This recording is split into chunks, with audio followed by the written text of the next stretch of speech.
queridos irmãos, internautas,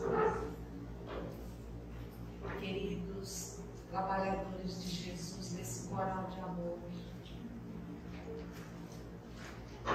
que nos emociona ver todas as idades presentes e muito jovens. Que Jesus nos abençoe e nos faculte no transcorrer das reflexões, retornarmos ao seu regaço de amor, do qual andamos ausentes há tanto tempo. Podemos dizer que estamos com saudades de Jesus. A nossa gratidão infinita a esta casa que nos recebe, em nome da Federação Espírita do Paraná, no transcorrer desta 25ª conferência, da qual temos a responsabilidade, mas acima de tudo a alegria e a honra de estar participando. Eu acho que a beleza das cataratas que eu só vi pela telinha deve refletir o carinho que vocês têm no coração. Pelo que eu já pude perceber desde o momento que o Lincoln foi me buscar, o carinho, essa singeleza afetiva que vocês refletem tão bem, que representa tão bem o nosso Brasil. Conta-nos uma lenda de origem desconhecida que um rei que tinha por único tesouro não o reino, mas a sua filha, tudo que lhe sobrara, porque sua esposa desencarnara no exato momento em que dera à luz aquela menina, que estava à beira de completar 15 anos e a quem ele dedicava todo o amor. Dirigiu-se ao ourives do reino e fez-lhe uma encomenda que nunca havia sido feita por ninguém. E que foi para aquele homem um grande desafio. Ele encomendou-lhe uma joia, um colar, que queria dar à sua filha na noite memorável, mas pedia-lhe que juntasse todas as pedras preciosas, raras que ele pudesse encontrar, e com elas fizesse um desenho que significasse todo o sentimento que ele trazia no coração. Aquele velho ourives já atendera a mãe do soberano, ao pai, à esposa, e sabia quanto trabalho teria pela frente para esculpir o amor em forma de pedras preciosas. E ele surpreendeu a todos com a delicadeza da joia que criou. Na noite de festa, o palácio lotado de convidados, mas todo o entorno do palácio estava em festa, porque aquele rei era digno, era humilde, era generoso e não excluía absolutamente ninguém das comemorações. Sabia muito bem repartir os lucros do reino, porque reconhecia que era um fruto do trabalho de cada residente. Mas aquela noite era muito, muito especial. E não teve quem não se surpreendesse quando o colar posto no busto daquela jovem arrancou lágrimas dos olhos do soberano, que ajoelhou-se aos pés da sua preciosidade e declarou-lhe todo o amor.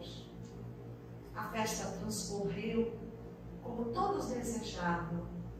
A certa altura, já madrugada dentro, todos recolheram-se aos seus aposentos e no próximo amanhecer despertaram com o grito da princesa. A joia fora roubada. Ela tinha sido depositada sobre uma cômoda do seu aposento, mas de repente não estava mais lá.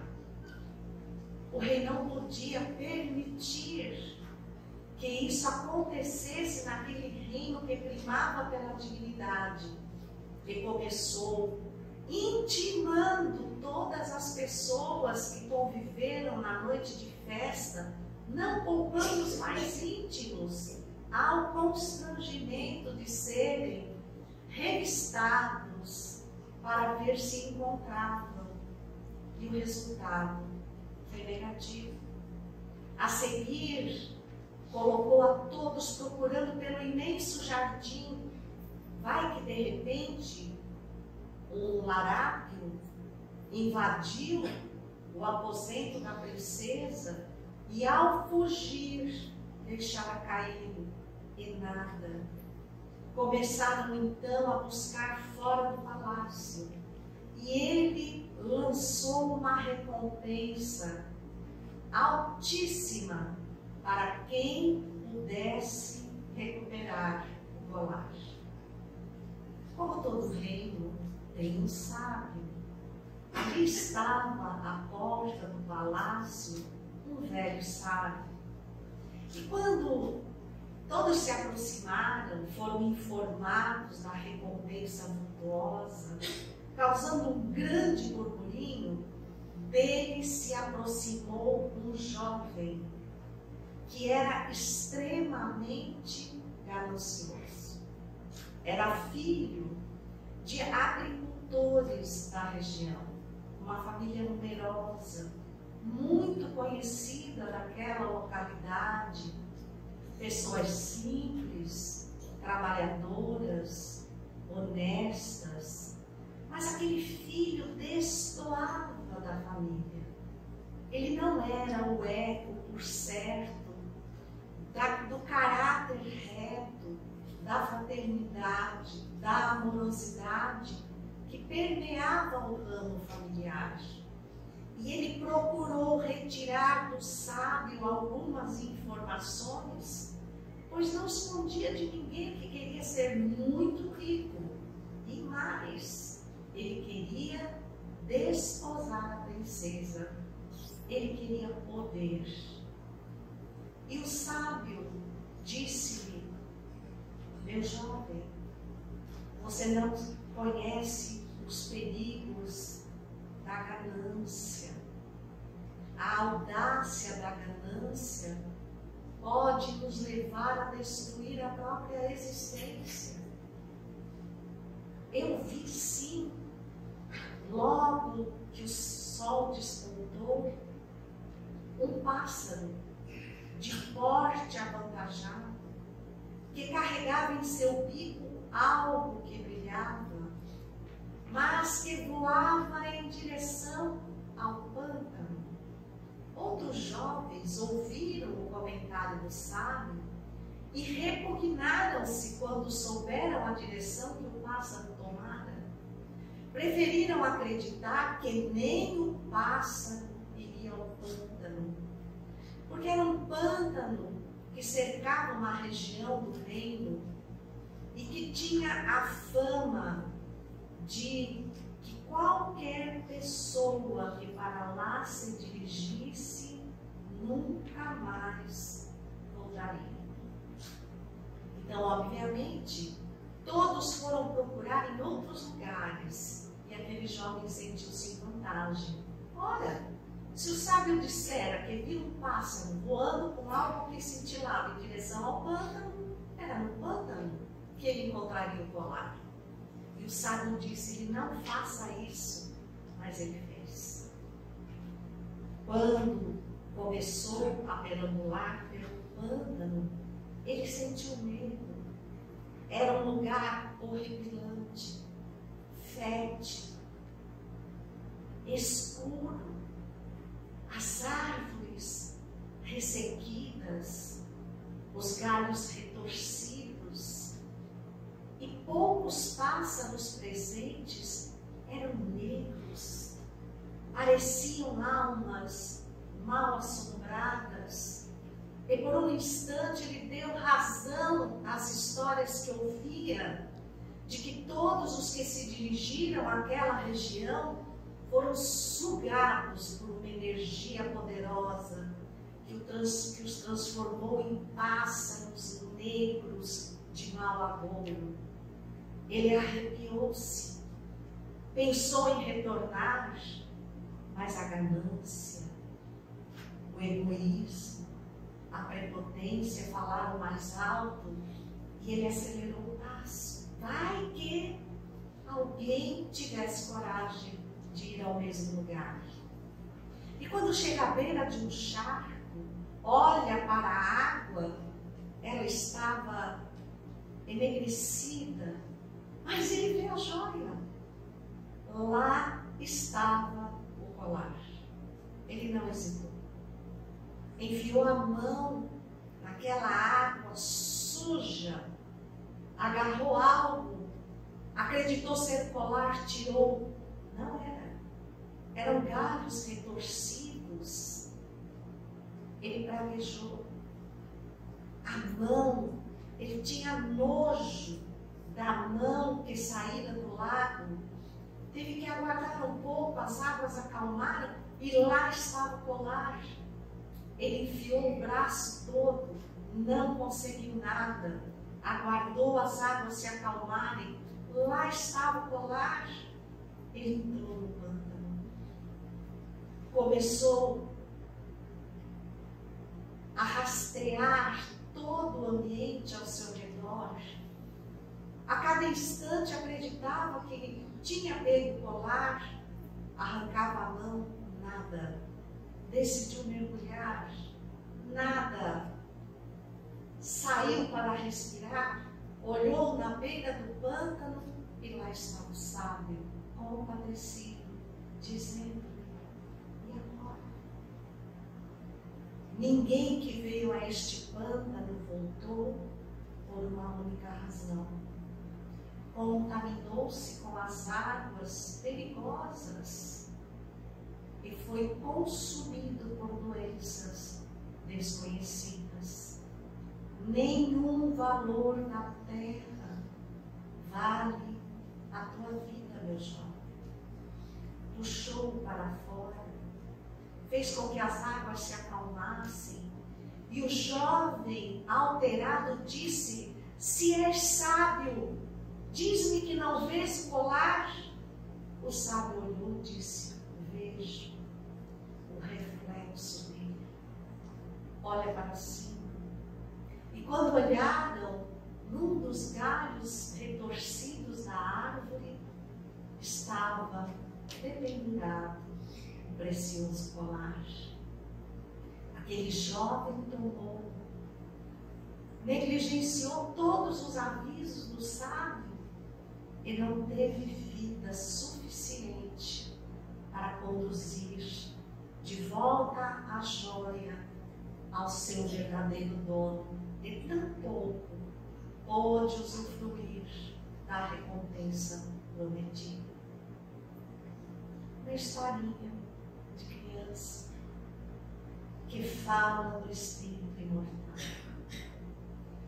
A juventude daquele rapaz representa a nossa busca de maturidade, a nossa necessidade de crescimento espiritual, a conquista de um corpo físico, nos ofertado contínuas vezes pelo Rei, um Rei justo e generoso, que é Jesus, o condutor da evolução da Terra.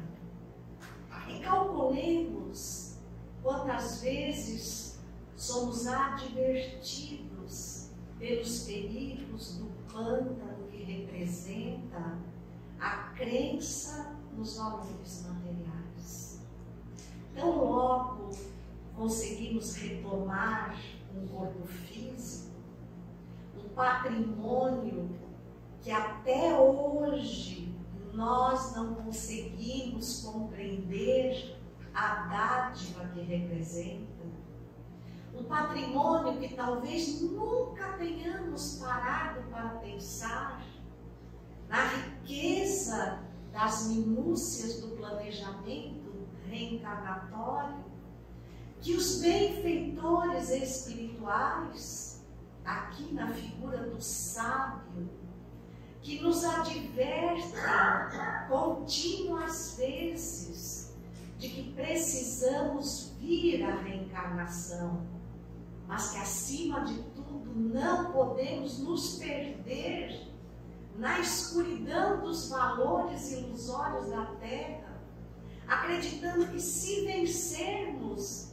ante esses valores materiais, estaremos conquistando uma recompensa, que a recolha dos resultados não vai nos oferecer.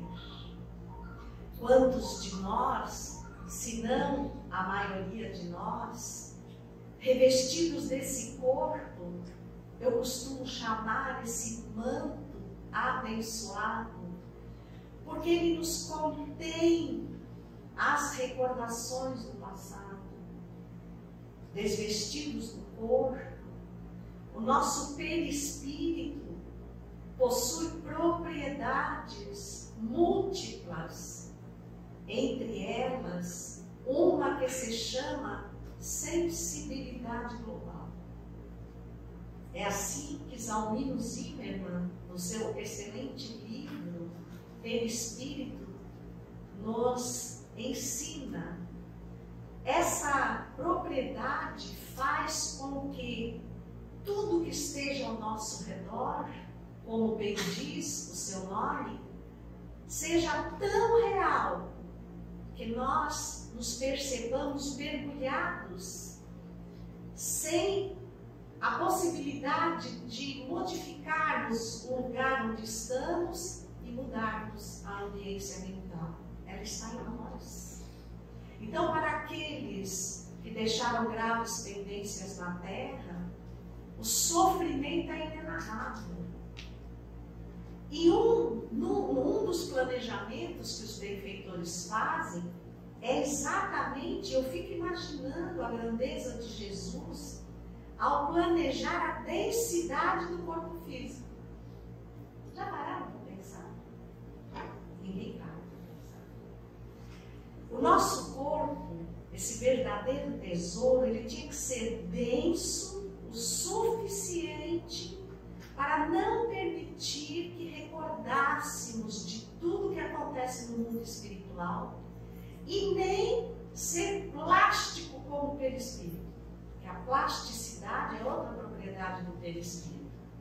Então, quando nós vemos aqueles espíritos deformados, nós estamos, na realidade, vendo o pensamento deles.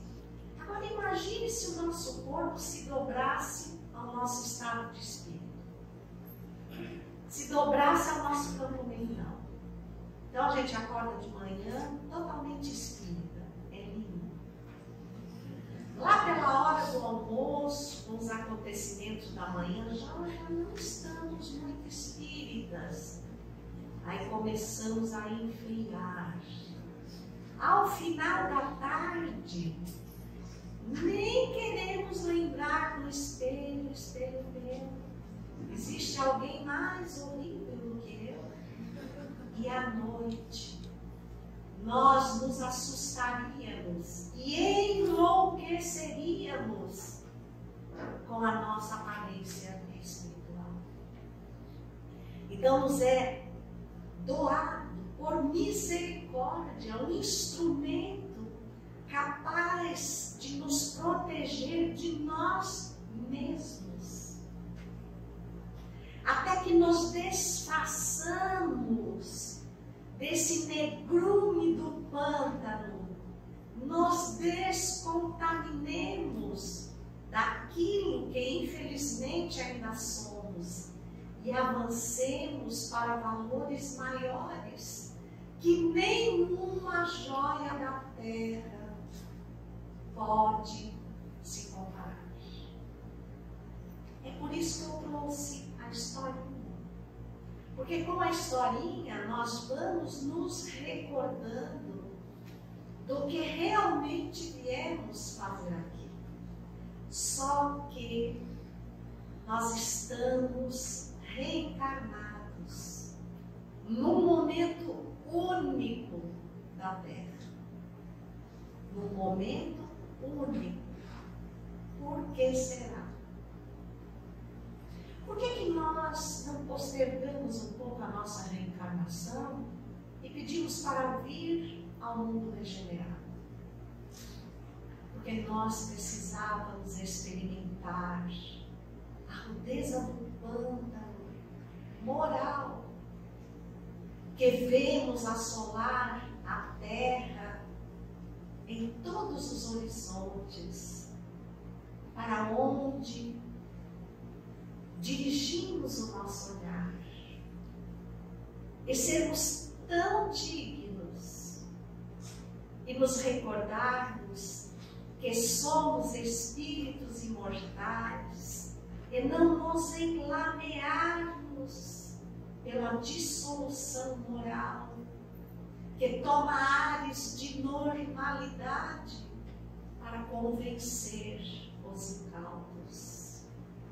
Nós fomos recolher no livro A Gênese, no seu capítulo 14, Fluidos, no seu item 45, Obsessões e Obsessões, o dizer de Kardec: pululam em torno da terra os maus espíritos, em consequência da inferioridade de seus habitantes.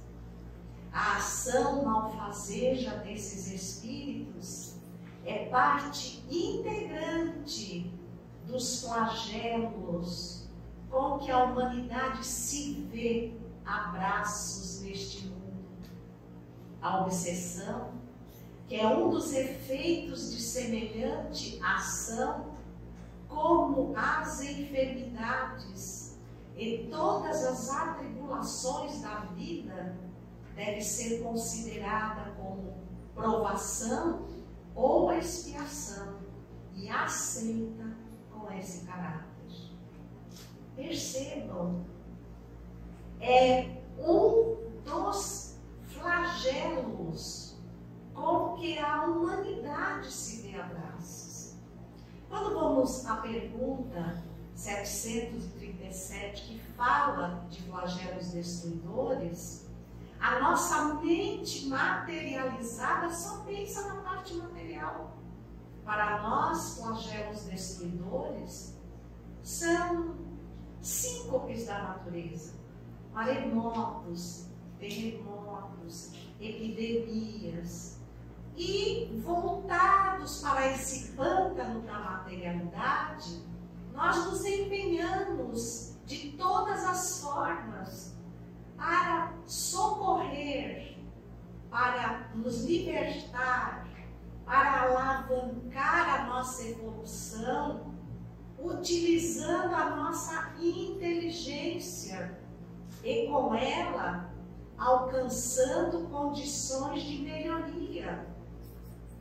Como vemos agora o triste terremoto da Síria, todos se movimentaram, todos se compadeceram, todos estão fazendo tudo o que podem a breve tempo. Todas as regiões atingidas serão reconstruídas. e as almas. E o flagelo da fome. E o flagelo da usura. E o flagelo da maledicência. E o flagelo do delírio, da desesperança, do desânimo, da descrença nos objetivos do Cristo. Alguém pode nos dizer qual é a forma de reconstruir? Se pululam em torno da terra os maus espíritos, como Kardec fala, eles estão em consequência da nossa inferioridade. Então nós nos preocupamos com aquilo que é material, com o que está destruído.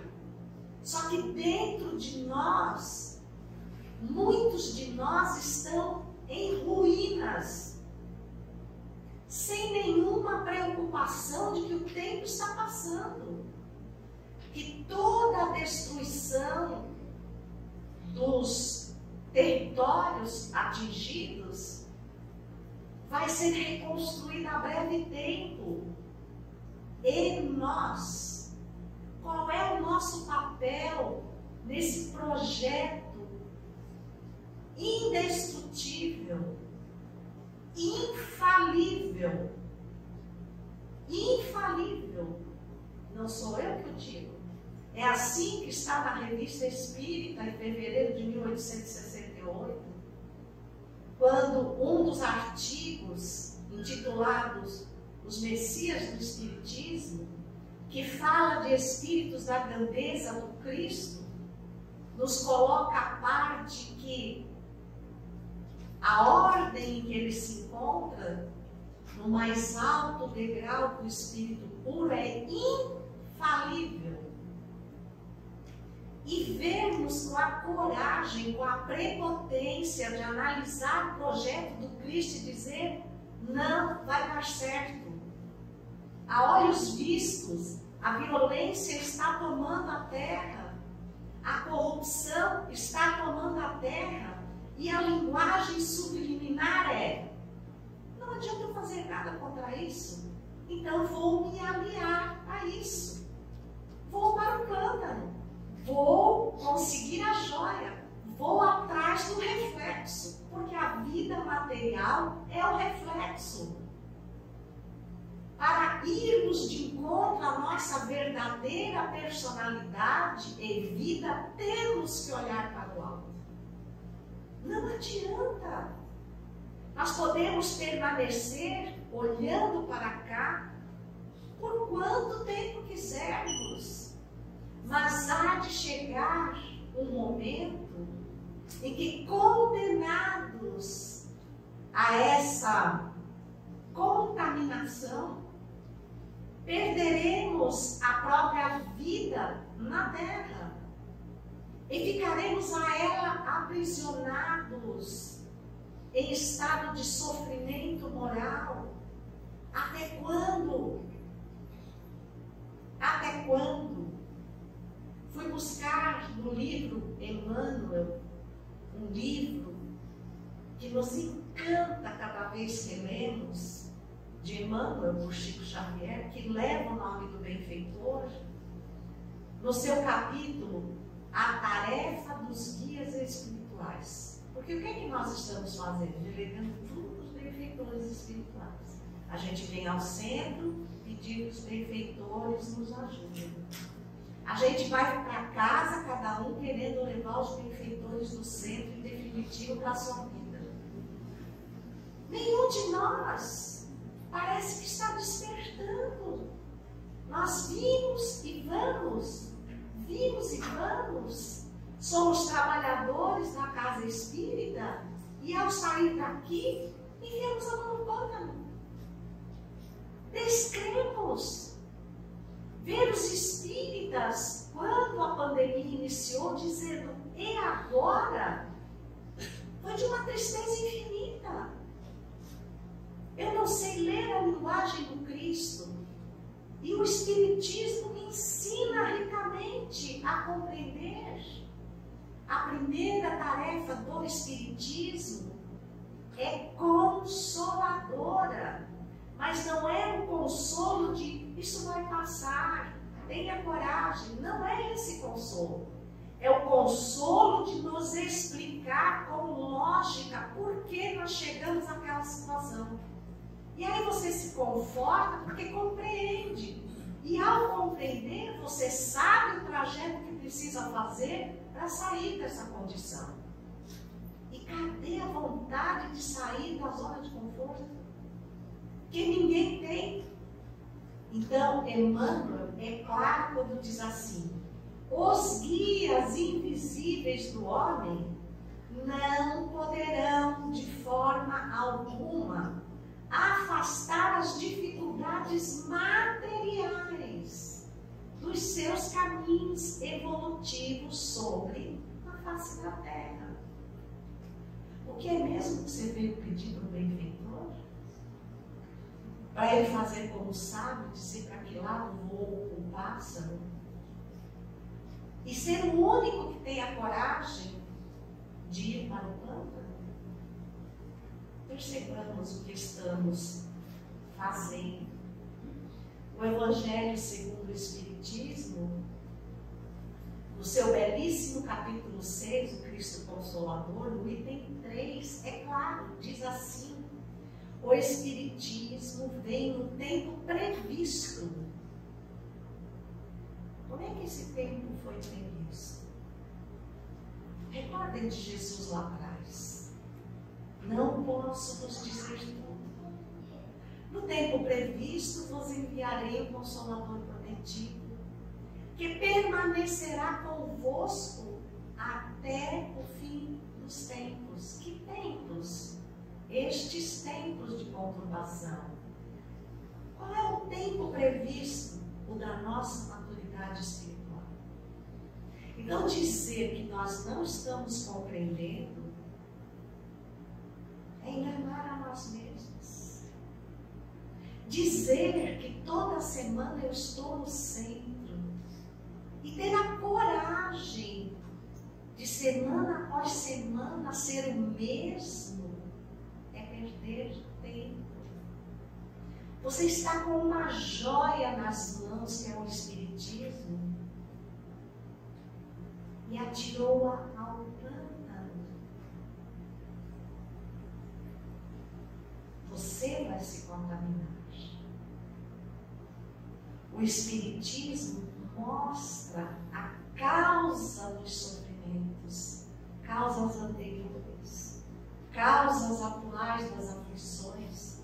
Capítulo 5 do Evangelho: bem-aventurados os aflitos. Os aflitos não são os que se queixam. Porque mais uma vez nós compreendemos a aflição com olhos de materialidade. Eu estou aflito. A aflição a que Jesus se reportava é a busca, é a não paralisação. E mais uma vez o Espiritismo tem tudo a nos oferecer. Faça uma revisão, por favor. O que é que nós vimos fazer na casa espírita? Tomar paz? Dar paz? Receber espíritos? Trabalhar na assistência social? E o Espiritismo onde está? Onde está? Porque mais uma vez recorro à Revista Espírita, desta vez, dezembro de 1861, Organização do Espiritismo. E lá diz bem claro assim: o Espiritismo não vem buscar os perfeitos da Terra porque sabe que eles não existem. Ora, se a Terra é um mundo de provas e expiações, não é a casa dos espíritos perfeitos, é a casa dos espíritos imperfeitos. Então, obviamente, o Espiritismo é tão lúcido, tão claro, que ele sabe de encontro a quem está vindo.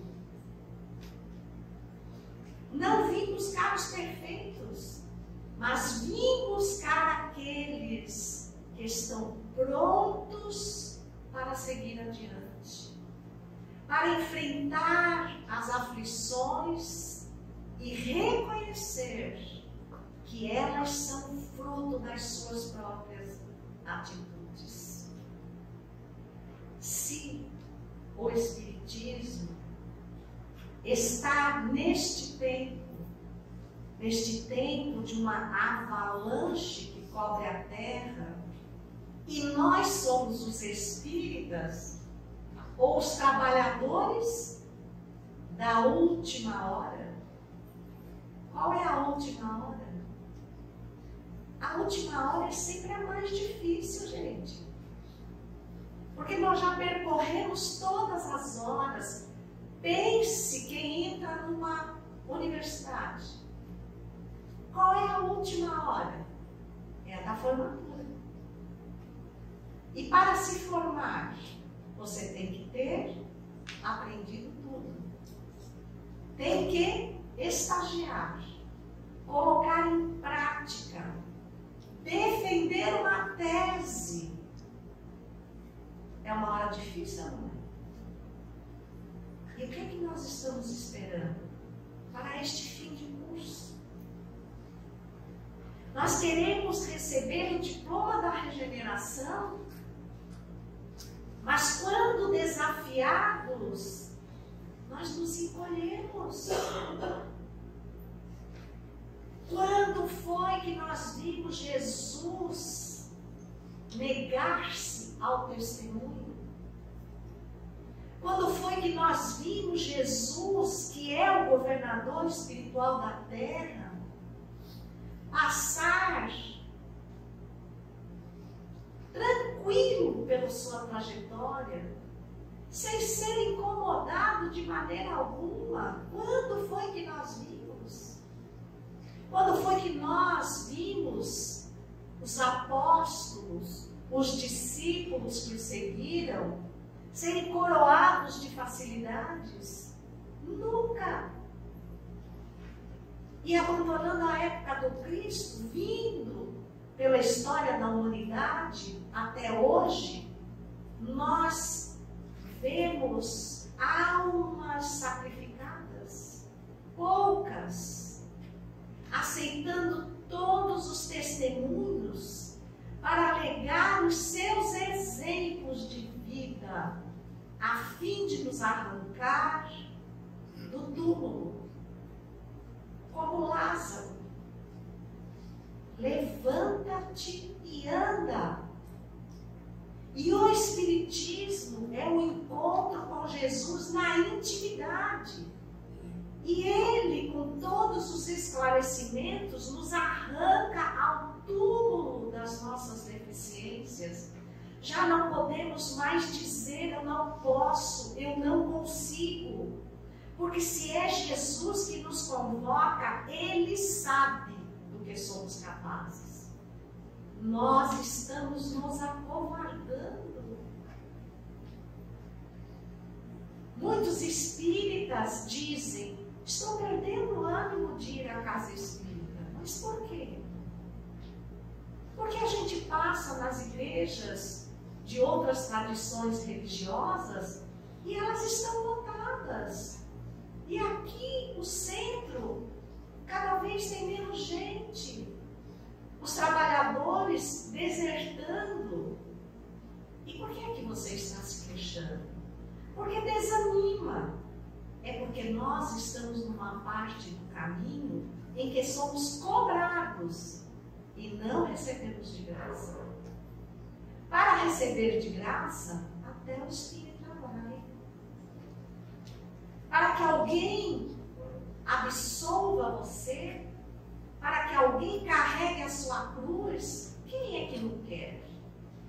Somente aqueles que sabem que precisam ir ao encontro do Cristo. Que o caminho é aberto para todos nós. E quem são os que sabem? Os Espíritas. E quanto mais vocês questionarem, quanto mais vocês rodarem, vão parar com a mesma resposta.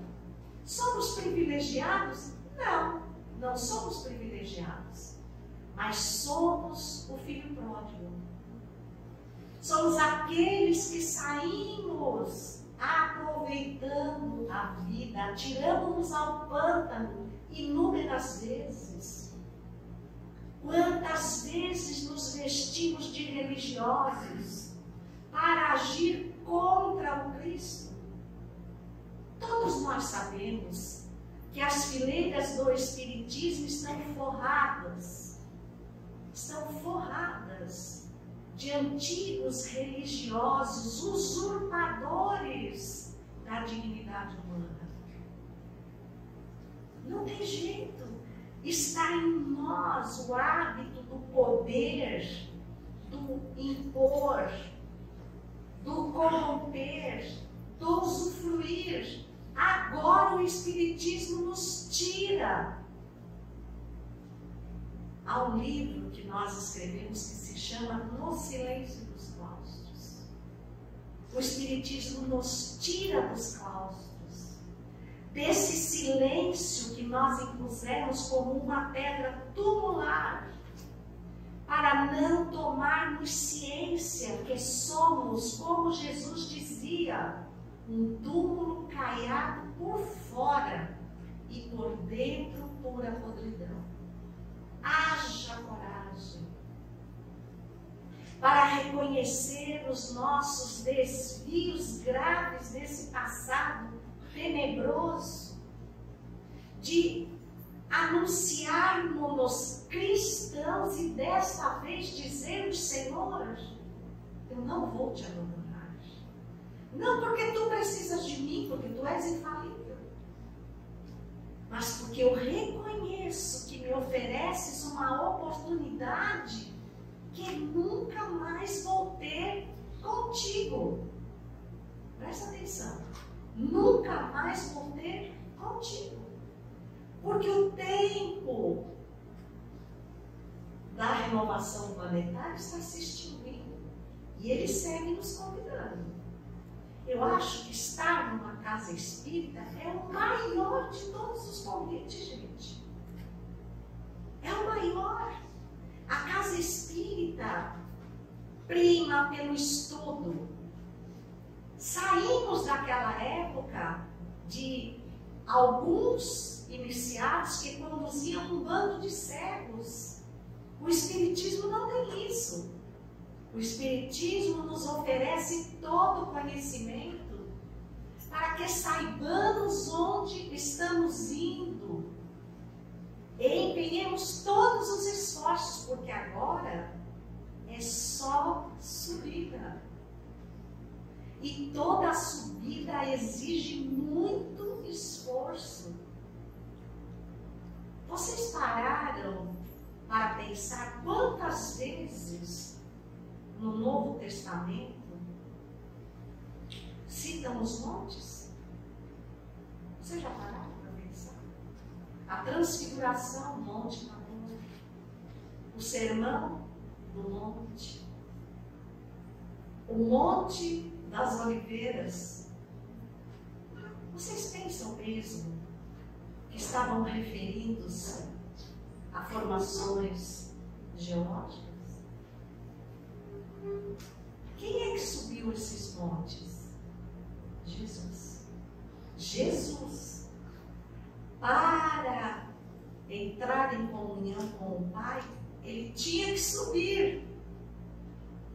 É só uma figura. Ele tinha que se elevar como os montes da terra.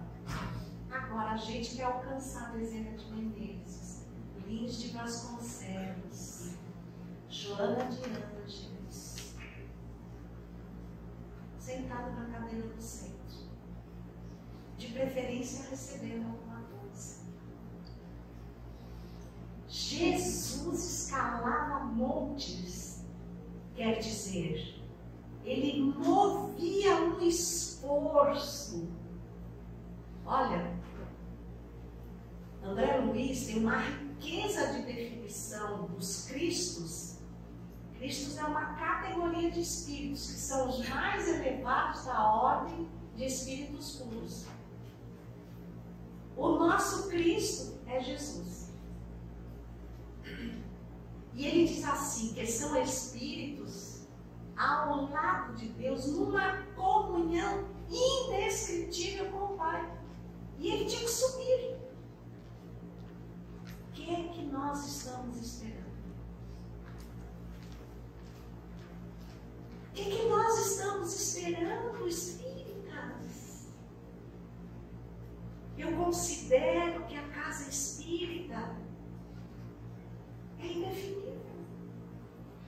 Perguntei à nossa benfeitora como é que eu posso definir a casa espírita quando falar sobre ela. E na sua singeleza, Maria do Rosário nos responde: minha filha, é o exato ponto da terra onde o céu a beija. É o exato ponto onde o céu beija a terra. É o monte. Percebem? É o monte. Aqui não nos é permitido acomodar. E quando nós falamos em acomodar, não é ficar nas cadeiras da plateia. Não é. É colocar em prática lá fora tudo que nós aprendemos no monte com Jesus. É sair lá fora e exercer a conduta reta. É sair lá fora e negarmos a corrupção em qualquer grau. Mesmo que isso nos custe um preço elevadíssimo, nos traga dificuldades econômicas, perda de amigos, introjeção social, é por Jesus. É por Jesus. O trabalho do espírita é lá fora. Aqui é o laboratório. E se o espírita vai lá fora, num tempo de pandemia, e quando lhe perguntam o que é que a sua religião fala sobre isso, eu já não sei mais, porque parece que o mundo está por um fio. Quando nós vemos espíritas dizendo: e agora que não podemos ir para a casa espírita, nem trabalhar mediunicamente, como é que ficam os espíritos que viriam através de mim? Eles não precisam vir. Eles vão com você. E quem vai esclarecê-los é você. Sem palavras. Sem palavras. Jesus disse: ide e pregai. Francisco de Assis disse: ide e pregai. E só em último caso usei as palavras, porque elas não são necessárias. E Jesus nos provou isso. Me digam o que é que Jesus escreveu. Nada. Quem escreveu teve a intenção de legar à posteridade tudo o que viveu com Jesus. Tudo o que Jesus exemplificou. Ide e pregai. E só em último caso usem as palavras. Isso quer dizer que lá fora nós não precisaríamos falar que somos espíritas. Que a forma como as pessoas nos veem ante as aflições da vida façam com que elas deduzam que nós somos espíritas. E isso está acontecendo. Só o fato de sermos corajosos diante das aflições, resignados ante as provas, se as expiações chegarem, eu dar o meu contributo. Jesus disse: se te pedirem 10 passos, caminha 1000. Se te pedirem um agasalho, oferece a tua capa. Se a expiação chegar, não faça só o que ela está te pedindo, dê mais. Aproveite-a para testemunhar Jesus. O mínimo trabalho que nós fazemos é dentro da casa espírita, porque aqui nós estamos no laboratório.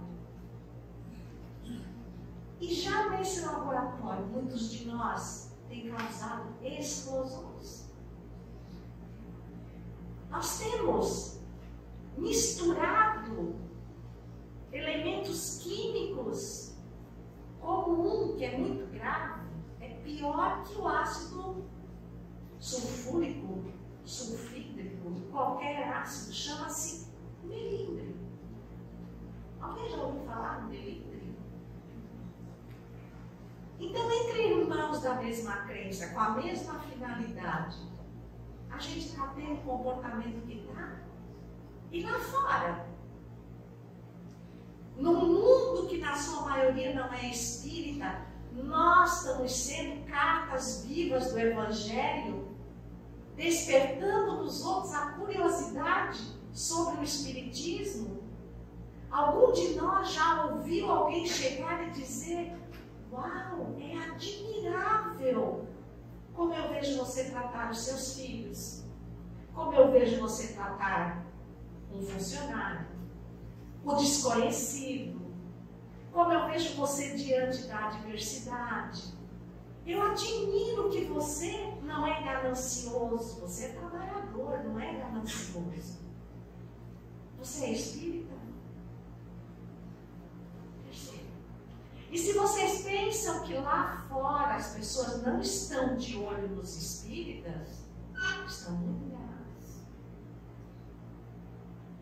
Só que não são os encarnados, são os desencarnados. Estes que pululam ao redor da terra por conta da nossa inferioridade moral. E eles são perseverantes, porque sabem o que querem, e nós não sabemos. Eles são audaciosos, e nós somos covardes. Eles são unidos, e nós não somos. Eles adentram o nosso campo mental e nos chamam de hipócritas, porque nos veem dentro da casa espírita de uma forma e lá fora de outra, e arquitetam planos maliciosos para que nós caiamos, porque cada um de nós que cair, para eles é uma vitória contra o Cristo. Entenderam? O Cristo é cada um de nós. Ele nos convocou para a última batalha, a mais grave, e nós aceitamos.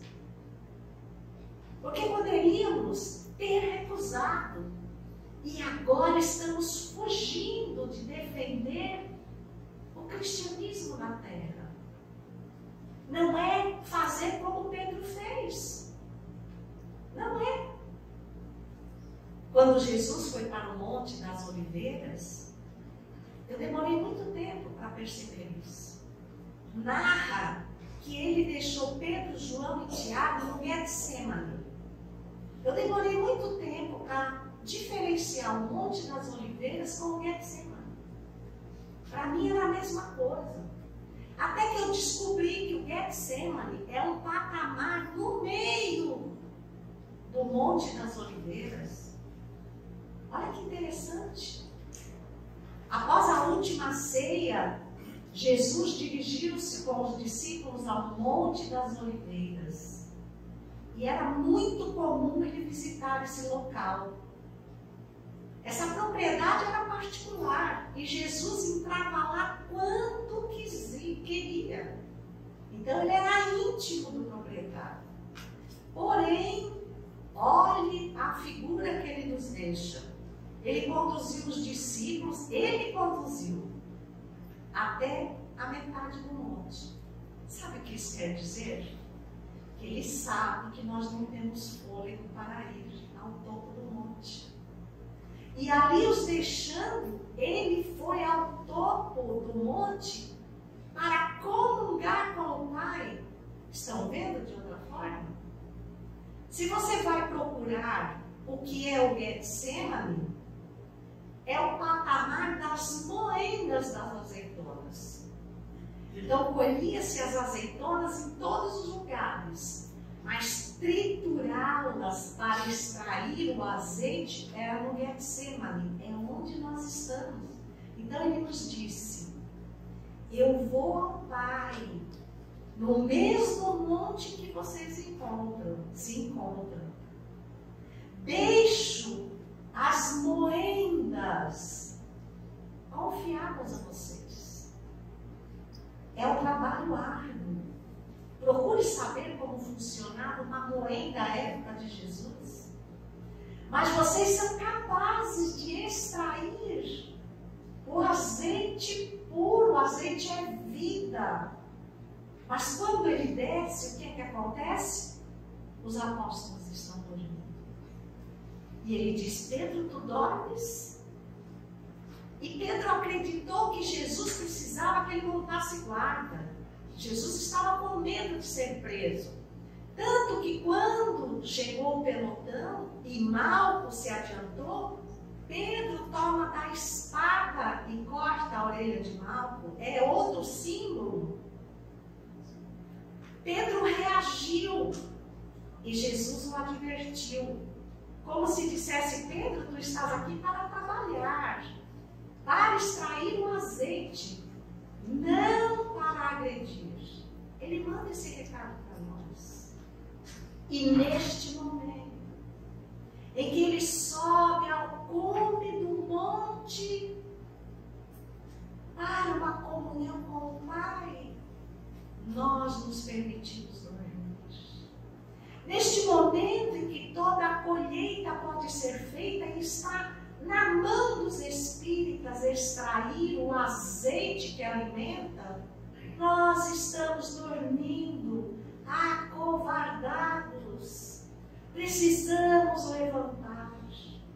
Precisamos dizer ao mundo: desta vez, pode me espremer, que nem azeitona, eu não vou gritar. Eu vou extrair de mim um líquido precioso do amor que alimenta, que aconchega, que envolve, porque eu não vou abandonar Jesus. Jesus me convidou, eu aceitei, agora eu vou cumprir o meu papel. Nós estamos como aquela criança que, sentada no tapete da sala, à beira dos pés da mãe, dizia: mamãe, o que você está fazendo? E a mãe bordava toalhas. E ela disse: eu estou bordando. Mamãe, eu vejo você o dia inteiro. Você não tem tempo de descansar. Pois é, meu filho. Mas é com esse bordado que eu angario o pão para vivermos dignamente. E pagam muito para você fazer esse bordado? Pagam, meu filho. E ele olhou e falou assim: como é que podem pagar para fazer uma coisa tão feia? E a mãe se surpreendeu: não é feia, meu filho, é horrível. E a mãe compreendeu que ele estava olhando o avesso do bordado. Aí disse: vai brincar, meu filho. Quando tu voltares, a mamãe vai te mostrar o bordado todo. E tu vais saber o valor dele. Ele foi. Quando ele voltou, a mãe tinha estendido a toalha sobre a mesa. Ele olhou para aquele bordado e disse: mamãe, que coisa linda! Virou ao contrário e disse: como pode? Ela disse: o outro era o avesso. Não se deixe convencer pelo avesso.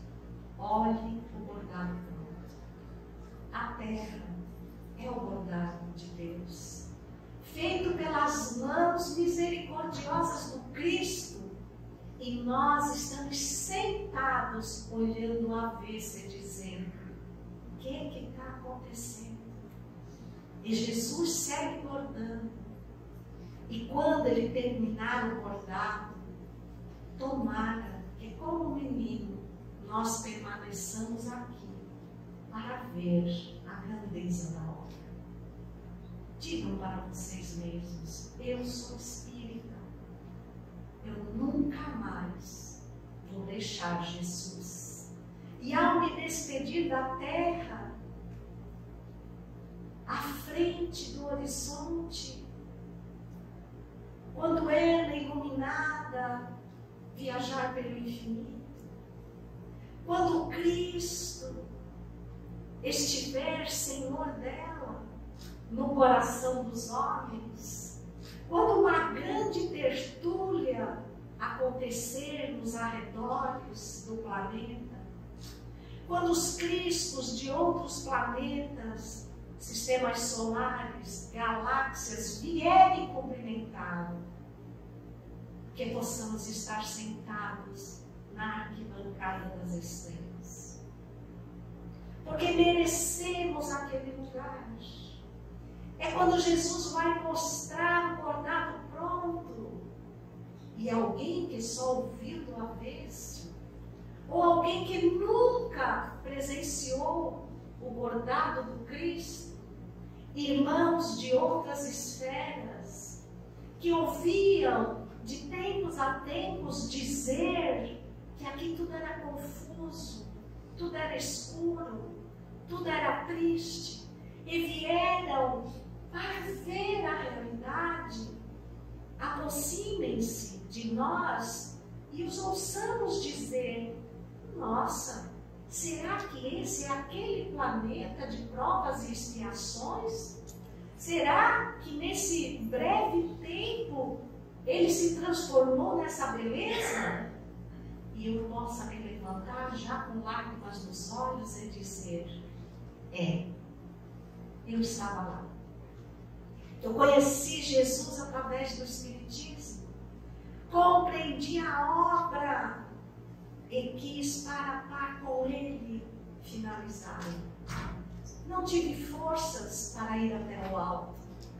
Fiz um pouquinho só, mas lá tem a minha marca. Lá eu deixei as minhas pegadas, ainda singelas, mas que serviram para o roteiro que vieram depois, dos que vieram depois, que não precisaram passar pelos equívocos de tantas dores, que puderam confiar que a trilha que lhe deixei sinalizava onde estava Jesus. E eu era espírita. E o espiritismo foi a candeia iluminada que me arrancou da escuridão e me fez cumprir o meu trajeto na transição planetária. Que comecemos dentro de nós, com Jesus, para sempre. Muita paz, infinita gratidão.